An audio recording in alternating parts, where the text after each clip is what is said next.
نحمده ونصلي على رسوله الكريم أما بعد قال الله يا أيها الذين آمنوا اتقوا الله حق تقاته ولا تموتن إلا وأنتم مسلمون۔ حضرات، آج ہم بات کریں گے ہادی شریعت، رازدار حقیقت، علم و عرفان کا سنگم سیدنا خطاب شامیہ عرف مستان بابا رضی اللہ تعالی عنہ، جن کا مزار پاک ولیوں کی سرزمین نانکار شریف میں ہے۔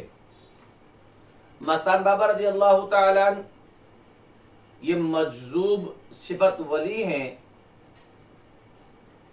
سینکڑوں، ہزاروں اور لاکھوں لوگوں نے اپنے ماتھے کی آنکھوں سے ان میں ولایت اور حقیقت اور معرفت کے چراغ اپنے ماتھے کی آنکھوں سے دیکھے ہیں۔ آپ کا چہرہ سرخ سفید، سر مبارک کلاں، بال بڑے بھورے، آپ لباس ہمیشہ عالمانہ اور معیاری استعمال فرماتے تھے۔ قرآن کریم کا ترجمہ اور حدیث مبارک آپ کی زبان نوک پر ہمہ وقت ازبر رہا کرتی تھی۔ جب کوئی آپ سے ملاقات کو آتا، اس کو قرآن و حدیث سناتے اور پیغمبر خدا علیہ الصلوۃ والسلام کی طرف اس کو دعوت دیا کرتے تھے۔ سینہ مبارک میں عشق مصطفیٰ، علم حقیقت اور علم معرفت کی شمع روشن تھی۔ آپ ہمیشہ خاموش رہنے کو زیادہ پسند فرماتے اور تصور میں رہا کرتے تھے۔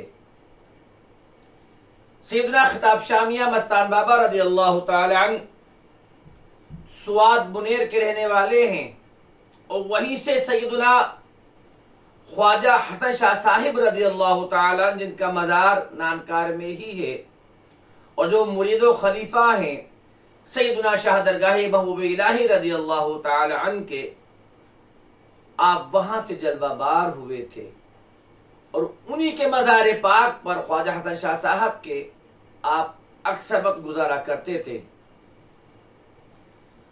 سیدنا خطاب شامیہ مستان بابا رضی اللہ تعالی عنہ فرماتے ہیں کہ خواجہ غریب النواز رضی اللہ تعالی عنہ کے ہم بھانجوں میں شمار ہوتے ہیں۔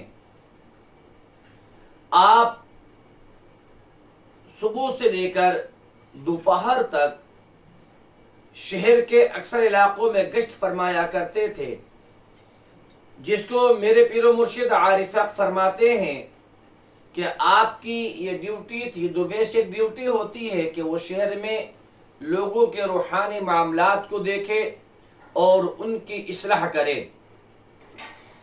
جب سیدنا خطاب شامیہ مستان بابا رضی اللہ تعالی عنہ سرزمین نانکار میں جلوہ کناں ہوئے تھے، تو حضور جازمیہ فرماتے ہیں آپ کی عمر پاک تقریباً 16 سے 18 سال کے درمیان ہوگی۔ آپ مدرسہ مطلع العلوم میں زیر تعلیم رہے، اور وہیں پر ایک درویش کامل، عابد، زاہد، علم معرفت کے سمندر جو آپ کے استاد محترم ہے، ان سے آپ علم حدیث بھی حاصل فرماتے اور علم حقیقت بھی حاصل فرماتے تھے۔ اور اسی بیچ میں آپ کا سفر سیدنا علاء الدین صابر پاک رضی اللہ تعالی عنہ کے مزار مقدس کی طرف ہوا۔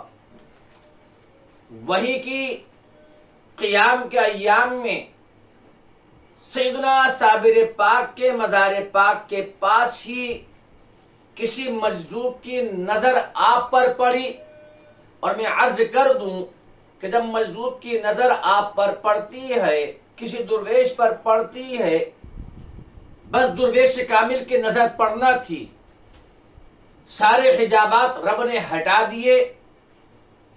سلوک کے منازل کے بعد حقیقت اور معرفت کی ساری منازل درویش کامل نے ایک نگاہ سے حاصل کرا دی۔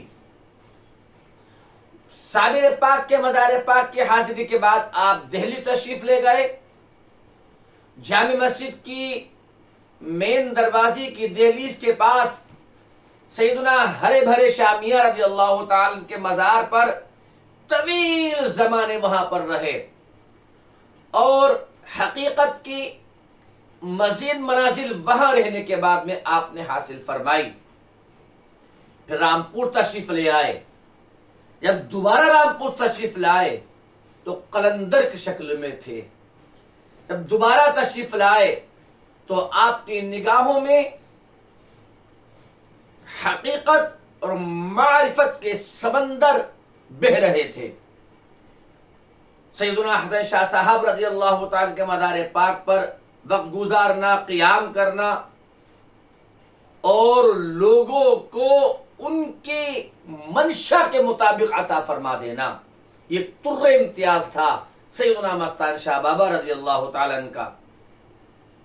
ہمہ وقت خدا کی یاد میں رہتے، اور اتنا آپ کے اندر مزاجن گرمی محسوس رہتی تھی کہ جنوری کی شدت کی ٹھنڈ کے اندر بھی آپ گرم لباس استعمال نہیں فرماتے، پانی کے اندر گھنٹوں رہا کرتے تھے تالاب میں، لیکن آپ کو پانی نقصان نہیں دیتا۔ حضرت جازمیہ رضی اللہ تعالیٰ نے آپ کو لحاف دیتے، آپ اس کو جلا دیا کرتے تھے، استعمال نہیں فرماتے۔ آپ فرماتے ہیں بڑا معمولی کھانا استعمال فرماتے تھے، اس پہ پانی ڈال لیا کرتے تھے۔ اجازت میں فرماتے ہیں وہی عادت ہماری بنی، اور ہم بھی اسی انداز سے پانی ڈالنے کے بعد کھانے کو استعمال کرنے لگے، لیکن بعد میں وقت آپ کا بدل گیا۔ ایک روز سیدنا تاج الاولیاء قطب زمان علامہ شاہ سید عبد القادر بابا رضی اللہ تعالیٰ عنہ سے گزرتے ہوئے حافظ شاہ جم اللہ میں جا رہے تھے۔ مستان بابا نے فرمایا میاں ہماری چائے پی کر جانا، لیکن آپ آگے بڑھ گئے۔ درویش نے درویش کی نگاہوں کو پڑھ لیا، ولی نے ولی کی نگاہوں کو بھانپ لیا۔ اب واپس تشریف لاتے ہیں خود بخود جیسے کسی نے آپ کو روکا ہو۔ دیکھتے ہیں کہ مستان بابا جلال میں ہیں۔ آپ نے کہا میاں آپ کی چائے ہم ابھی پی لیں گے۔ دونوں درویش بیٹھے، آپس میں گفتگو ہوئی، کیا ہوئی رب جانے، رب کے یہ محبوب دونوں ولی جانے۔ بعد میں قادر بابا نے فرمایا مستان بابا رضی اللہ تعالیٰ عنہ یہ سیدنا پیر بابا رضی اللہ تعالیٰ عنہ کی اولاد میں ہیں، بہت بڑے درویش ہیں، ان کی عزت کیا کرو، آپ کی ہزاروں کرامتیں ہیں، کوئی آپ کے پاس کسی بھی مراد کے واسطے آتا اللہ تبارک و تعالی اس کی مراد کو پورا فرما دیا کرتا تھا۔ کتنے لوگ ایسے آئے جن کا کام کہیں نہیں بنتا تھا، لیکن جب آپ کے دربار میں آتے اللہ تبارک و تعالی ان کی باتوں کو پورا فرما دیا کرتا تھا۔ ایک کلوہ بھائی میری ملاقات ہوئی ان سے، نانکار میں رہتے تھے، وہ مستان بابا کے مزار کے پاس گزر رہے تھے، جنہوں نے مکان نئی بستی میں بنا رکھا تھا۔ میری خود ملاقات ہوئی، آپ بانس کے اندر کچھ دیکھ رہے ہیں۔ کہتے ہیں مستان بابا بانس میں کیا دیکھ رہے ہیں؟ کہا دیکھے گا قریب آ کر۔ آپ قریب تشریف لے گئے، قریب پہنچے تو دیکھا پیغمبر اعظم جناب احمد مجتبی محمد عربی صلی اللہ علیہ وسلم کا روضہ مبارک اس بانس کی نلکی سے آپ دیکھ رہے ہیں۔ یہ شان اللہ نے مستان بابا رضی اللہ تعالیٰ عنہ کو عطا فرمائی تھی۔ ایک روز آپ نے مسجد میں مؤذن صاحب کو اٹھایا، مستان بابا والی مسجد تو مشہور ہے، اور فرمایا آذان پڑھو۔ انہوں نے بے وقت آذان رات کے 2-3 بجے پڑھی۔ لوگوں نے کہا بھائی یہ وقت تو اذان کا نہیں تھا۔ کچھ لوگوں نے بتایا کہ مستان بابا میں اذان پڑھوائے تو ہم نے ماتھے کی آنکھوں سے دیکھا کہ بھیسے کی شکل میں کوئی وبا نانکار سے باہر جا رہی ہو۔ اللہ نے آپ کی آنکھوں میں بہت سے کمالات رکھے تھے، بہت سی حقیقتیں رکھی تھی۔ اجاز میں سے فرماتے تھے اجاز خان ابھی ہم مردہ ہیں، کچھ تمہیں دے نہیں سکتے، لیکن جب زندہ ہوں گے زندگی خدا پاک دے گا، اور یہی نبی نے فرمایا ہے یہ دنیا قید خانہ ہے صاحب ایمان کے لیے، اور آخر اس کے واسطے جزا کی جگہ ہے۔ آپ نے فرمایا اب زندگی اللہ ہمیں عطا فرمائے گا تو پھر تمہیں دیا کریں گے۔ حضرت عارف حق فرماتے ہیں جو کچھ آج میرے پاس ہے یہ سب صدقہ ہے سیدنا خطاب شامی المعروف مستان شاہ بابا رضی اللہ تعالیٰ عنہ کا۔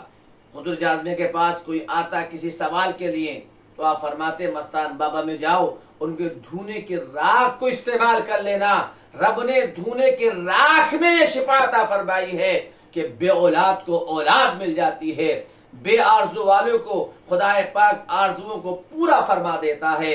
شان اللہ نے یہ عطا فرمائی ان خاصان حق کو، خاصان رب کو۔ ایک شخص محبوب میاں ہیں، وہ کہتے ہیں کہ خاص حج کا دن تھا، مستان بابا رضی اللہ تعالیٰ عنہ میری چائے کی دکان میں جلوہ بار ہوئے اور آرام کرنے لگے۔ جب وہ سو گئے تو میں نے دیکھا کہ حضرت آرام میں ہے، میں بند کر کے چلا گیا، تالا ڈال دیا۔ جب میں واپس آتا ہوں تو دیکھتا ہوں تالا ویسی سلامت ہے، لیکن مستان شاہ بابا رضی اللہ تعالیٰ عنہ میری دکان کے باہر جلوہ بار ہیں۔ اللہ نے روحانیت میں یہ اضافے عطا فرمائے تھے، اور انہی کے قرب کے ایک شخص اس وقت بیت اللہ شریف کا حج کر رہے تھے، وہ آ کر بیان کرتے ہیں کہ حج کے روز میں پیچھے پیچھے چہل قدمی کر رہا تھا، اور مستان شاہ بابا رضی اللہ تعالی عنہ میرے آگے آگے ارکان حج ادا فرما رہے تھے۔ دونوں صاحبین آپس میں تکرار کرتے ہیں یہ کیسے ممکن ہے کہ حج کے دن تو سیدنا خطاب شامیہ میری دکان کے اندر خود جلوہ بار تھے، لیکن اللہ نے اللہ والوں کو یہ طاقت، یہ پاور دی ہے کہ ایک وقت میں آپ کئی کئی جگہ پر جلوہ بار ہو سکتے ہیں۔ اللہ نے شفقت اور نعمت ان خاصان رب کو عطا فرمائی ہے۔ راستے میں کوئی جانور پڑا ہوا تھا، جب آپ واپس آئے تو سوٹا اس کے مارا اور فرمایا تو اب تک یہاں بلی پڑی ہوئی ہے، بس اتنا کہنا تھا، اس کے اندر جان آ جاتی ہے اور وہ زندہ ہو کر واپس چلی جاتی ہے۔ جس کے واسطے مجذوب دعا کر دے رب کعبہ ان کی دعاؤں کو قبول فرما لیتا ہے، چونکہ مجذوب کی شان یہ ہے وہ دعا کے ذریعے نہیں مانگتا بلکہ عرش پر اپنے ہاتھ سے لکھ دیتا ہے۔ خدا یہ پاور ان کو عطا فرماتا ہے۔ علم و حکمت کا یہ سمندر نانکار ہی نہیں، علاقے کو روشناس کر کے، فیضیاب کر کے 1946 میں بوقت مغرب اس دنیا فانی کو الوداع کہہ کر اور حقیقی زندگی، قبر کی زندگی کو پسند کرنے کے بعد اس دنیا سے چلا گیا، لیکن قیامت تک آپ کے مزار پاک سے سینکڑوں، ہزاروں، لاکھوں لوگ فیضیاب ہوتے رہیں گے۔ میں اپنی قسمت پر نازا ہوں کہ میں نے اس مزار پاک کے 3 سجادگان کی خدمات کی ہیں۔ جناب صوفی کلب حسن خان صاحب نے مجھے بہت سے واقعات بتائے۔ ان کے وصال کے بعد، مستان بابا کے وصال کے بعد میں ان کی سجادگی کی دستار سیدنا عبد القادر بابا رضی اللہ تعالی نے فرمائی، اور آپ کے صاحبزادے جناب صوفی ابو الحسن خان صاحب کی دستار حضور عارف حق صوفی جاذب میاں صاحب نے اپنے وقت میں فرمائی، اور آج فخر الحفاظ، پیر طریقت، رازداری حقیقت حضرت حافظ مراد حسن خان صاحب کی دستار مفتی اعظم رامپور حضرت علامہ مولانا مفتی محبوب علی صاحب نے اپنے دست مبارک سے کی۔ حافظ مراد صاحب اور اپنے بھائیوں کے ساتھ میں، اپنے محبین کے ساتھ میں آج بحسن خوبی مزار پاک کی خدمات کر رہے ہیں۔ رب کعبہ مزار مستان بابا سے تا قیام قیامت زمانے کو آباد رکھے، ان کے فیضان سے تا قیام قیامت لوگ آباد ہوتے رہیں۔ جناب مولانا کامل صاحب نے کہا تھا جس نے دیکھا روئے زیبا حضرت مستان کا، ہو گیا وہ دل سے شیدا حضرت مستان کا، عشق مولا میں فنا ہو کر ملا یہ مرتبہ، سارے عالم میں ہے چرچا حضرت مستان کا، روز محشر اپنے بخشش کا مجھے کیا خوف ہو، جب کہ ہوں میں نام لیوا حضرت مستان کا، ڈال دے جس پر نظر ہو گیا وہ روشن ضمیر، یہ کرشمہ ہم نے دیکھا حضرت مستان کا، شیخ ہو جائے گی روشن تیرے دل کی آنکھ بھی، چوم لے تو جھک کے روزہ حضرت مستان کا، اور ہی کیا چاہیے اب تجھے قلب حسن، سامنے ہے گھر کے روزہ حضرت مستان کا۔ عالم اسلام کو عموماً، نانکار کے واسیوں کو خصوصاً عرس سیدنا مستان شاہ بابا رضی اللہ تعالیٰ عنہ مبارک ہو۔ اللہ تبارک و تعالی ہم سب کو فیضان مستان بابا سے مالا مال فرمائے، آمین آمین آمین۔